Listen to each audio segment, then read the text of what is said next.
Welcome to lecture number 6, the second part of strategies and methods in qualitative research. Let us first recap about the nature of qualitative research. Qualitative research is about understanding social life from people's perspectives. It's about capturing the context of their life and taking into account that social life is always about process and change. And also, qualitative research in terms of its methodology and methods has a very limited structure. So, in fact, it is flexible to change and adapt different versions of designs, methods, and techniques. From the viewpoint of the relationship between theory and research, qualitative research is mainly about induction, which means that theory and new concepts emerge from the data that we gather and analyze, but at the same time, it enables theories to be tested. Qualitative research rests on an interpretivist epistemology, which means that we aim at understanding people's lives from their own points of view. Qualitative research rests on a constructionist ontology, which means that we depart from the assumption that social phenomena is constructed by social actors. Qualitative research puts an emphasis on words, text, spaces, and context rather than on numbers. And as we mentioned before, it uses a diversity of approaches. The main qualitative methods are ethnographic immersion and observation or participant observation, interviewing, focus groups, and content analysis. In the last lecture, we discussed ethnography and participant observation, and in this lecture, we are going to discuss interviewing, focus group, and content analysis. Interviewing.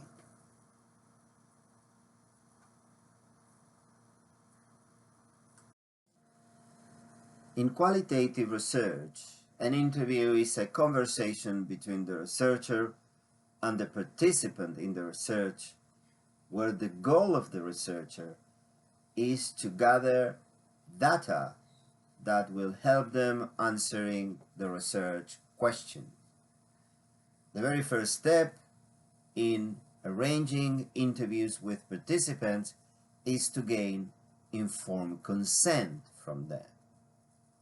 At the interview itself, we will always start with explaining to the participants what are the goals of the research and why we are conducting it.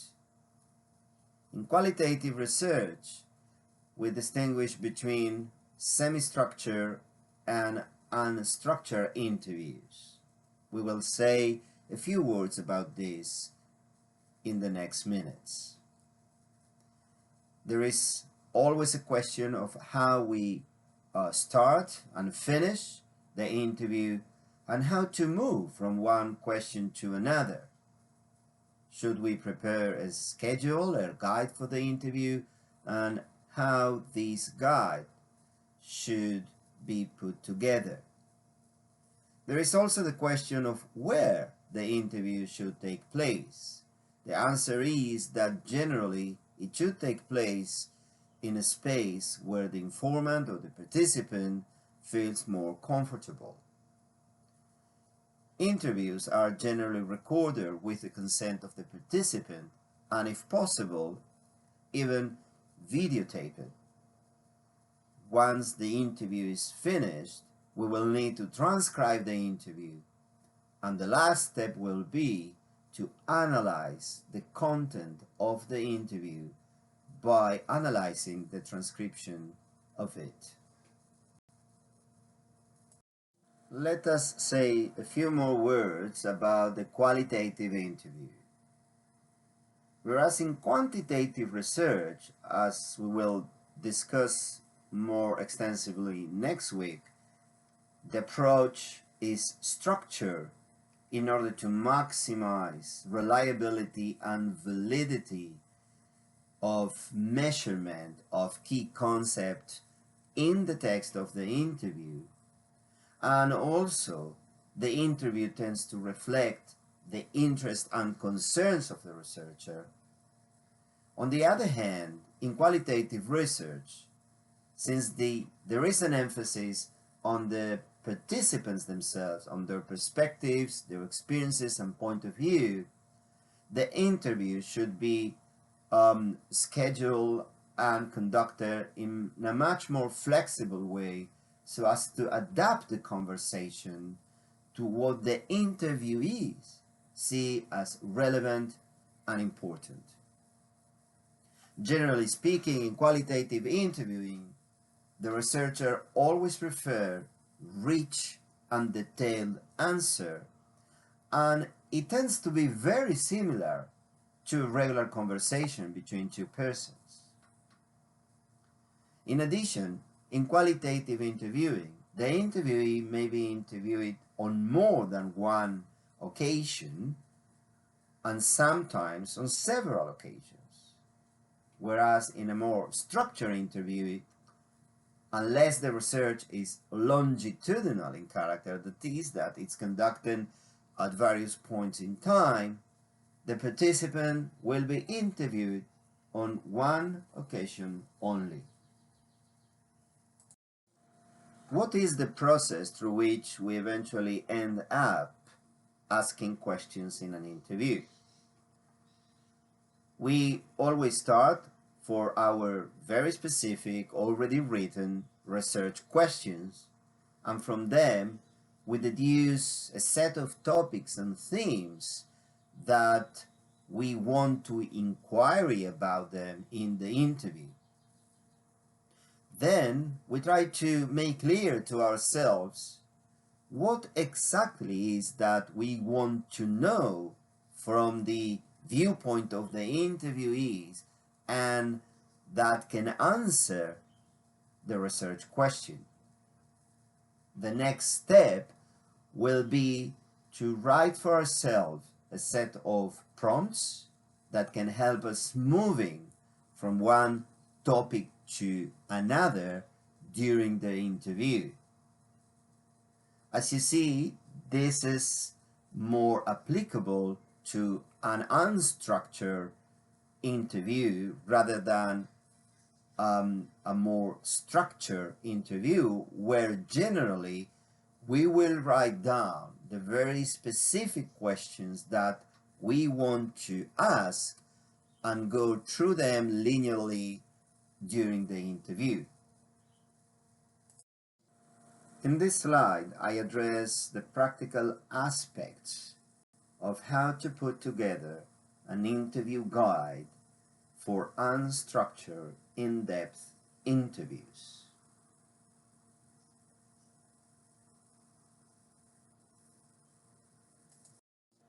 Let us say a few words about qualitative interview and participant observation that we discussed last week. Now, these are certainly the two most important methods of data collection in qualitative research design, and they are generally both present in ethnographic immersion. Regardless, each of these methods can be used in itself and not necessarily together with the other. On the one hand, the participant observer maintains contact with participants and the social setting for long periods of time, which allows the researcher to learn about the culture of the social setting in depth, which is a sort of achievement that you can't get with just interviewing participants.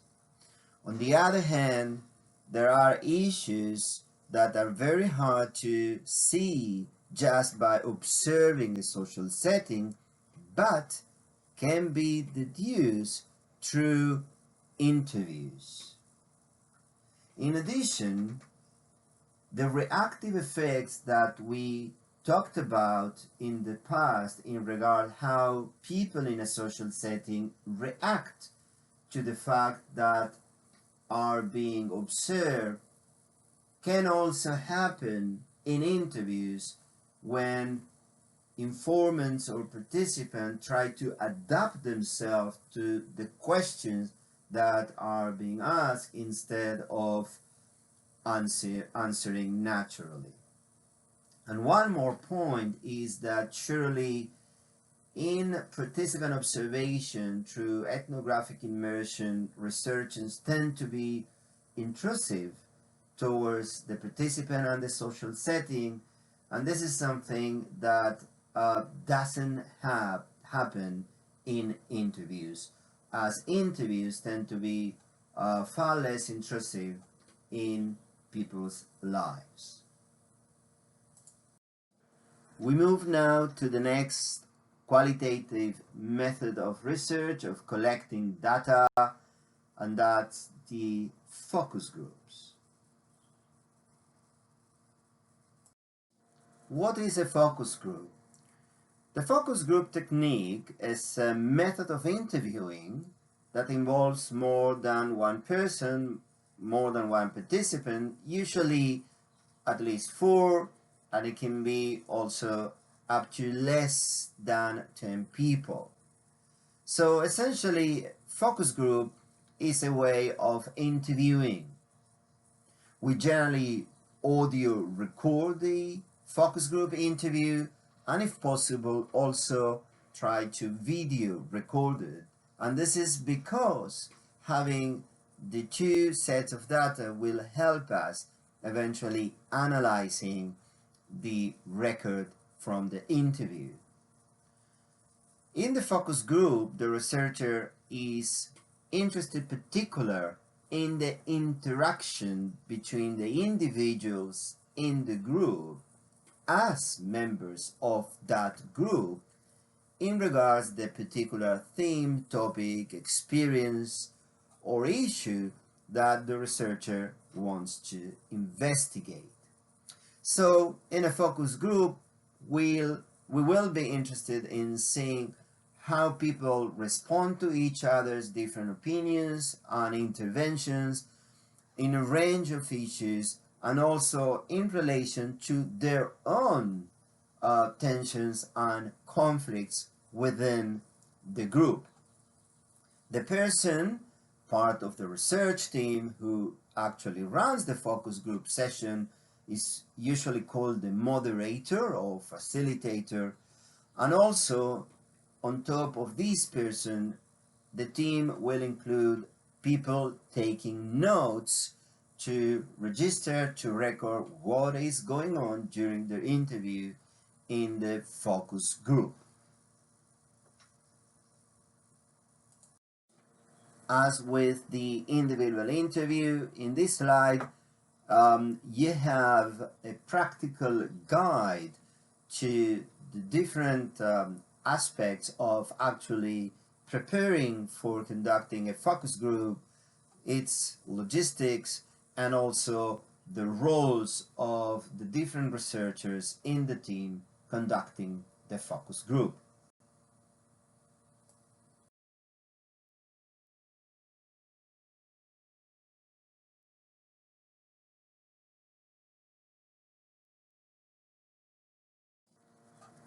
Content analysis. We have discussed different qualitative methods of data collection, such as ethnographic immersion, participant observation interviews, focus group, and also the collection of a variety of documents that are relevant to the social setting that we investigate.